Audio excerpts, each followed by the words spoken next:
Hello friends, welcome back to my channel. मेरे प्यारे दोस्त, आज मैं आपको क्लास 11th की जो पोएट्री सेक्शन है, पोयम है अ फोटोग्राफ, जिसके पोएट हैं सर ली टॉलसन जी। तो मैं आज इस पोयम की सेंट्रल आइडिया आपको बताने का प्रयास कर रहा हूँ। देखिएगा आप सेंट्रल आइडिया क्या है।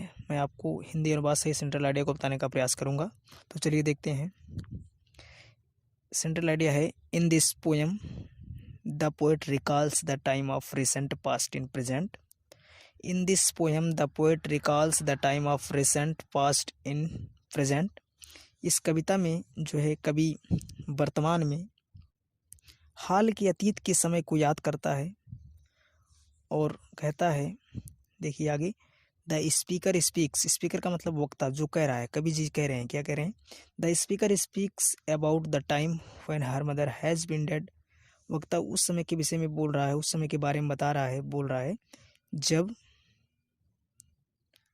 उसकी माँ मर चुकी थी। फिर कह रहा है,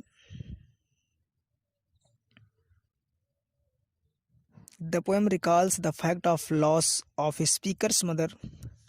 the poem recalls the fact of loss of speakers mother through a photograph.